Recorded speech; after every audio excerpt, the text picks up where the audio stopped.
Assalamualaikum warahmatullahi wabarakatuh. Perkenalkan, kami dari kelompok 7. Di sini kami akan menerangkan mengenai metodologi penelitian. Adapun kelompok kami terdiri atas 1. Aditya Ramadana P. Utomo dengan NPM 2201000310056. Lalu Muhammad Ihsan dengan NPM 22010031048. Dan yang terakhir yaitu saya sendiri via Almasita dengan NPM 22010031002. Di materi ini, kami membaginya menjadi 3 pokok pembahasan, yaitu A. Definisi metodologi penelitian, dan yang B. yaitu manfaat metodologi penelitian, dan yang C. yaitu jenis metodologi penelitian. A. Definisi metodologi penelitian.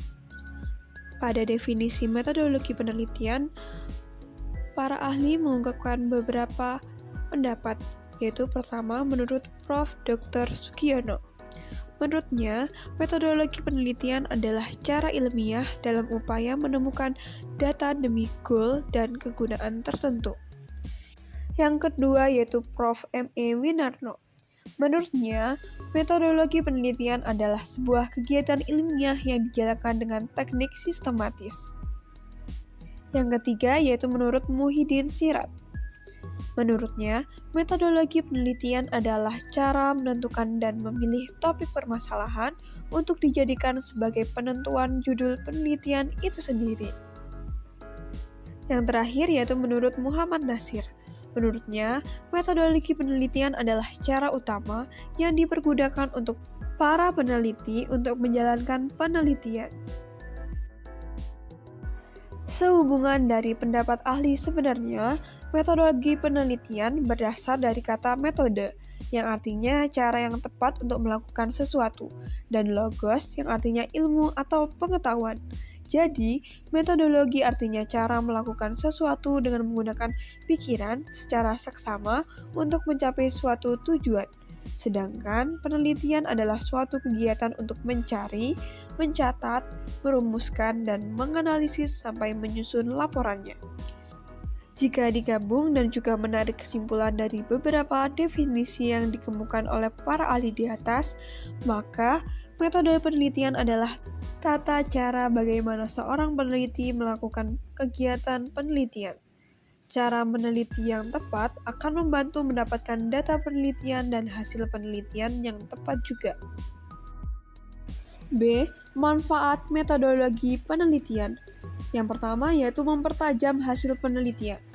Suatu penelitian yang tajam dan mendalam pastinya membutuhkan sumber data yang sangat banyak. Bukan hanya banyak saja, tetapi sumber data yang digunakan pada penelitian pun harus berkualitas dan berkaitan dengan topik permasalahan penelitian. Semakin tajam suatu penelitian menandakan bahwa penelitian tersebut semakin detail dan kompleks. Yang kedua yaitu membantu mengatasi berbagai keterbatasan.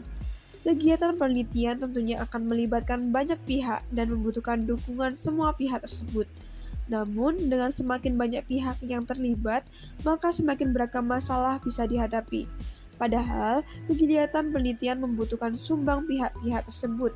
Maka, solusinya bukan menghindari masalah, melainkan mengelolanya dengan baik melalui metode penelitian yang tepat.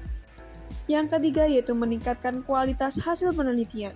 Metode penelitian yang tepat akan memudahkan peneliti dalam melaksanakan tahapan-tahapan yang terstruktur dan menghasilkan kualitas penelitian yang baik pula. 4. Membantu mendapatkan hasil penelitian yang solutif. Metode penelitian membantu melakukan riset atau penelitian dengan sistematis, sehingga diperoleh data yang valid dan prosesnya juga lancar, sehingga bisa mendapatkan solusi terbaik dari masalah yang sedang diteliti karena dilakukan dengan penuh perhitungan. C. Jenis metodologi penelitian. Adapun 1. Metode kualitatif. Artinya, data di dalam penelitian didapatkan dari hasil jajak pendapat yang bentuknya bukan angka. Data bisa didapatkan dari proses hasil wawancara, bisa juga dari hasil pengisian kuesioner dan polling. 2. Metode kuantitatif. Sebenarnya, metode kuantitatif merupakan kebalikan dari metode kualitatif. Pada metode ini, data penelitian dalam bentuk angka. Ketiga, metode survei. Metode penelitian survei adalah metode penelitian kuantitatif yang digunakan untuk mendapatkan data yang terjadi pada masa lampau atau saat ini. Data yang didapatkan bisa berupa keyakinan, pendapat, karakteristik perilaku, hubungan variabel, dan untuk menguji beberapa hipotesis tentang variabel sosiologis dan psikologis. Sejauh ini, data yang didapatkan dari metode riset survei adalah dari kegiatan wawancara dan pengisian kuesioner.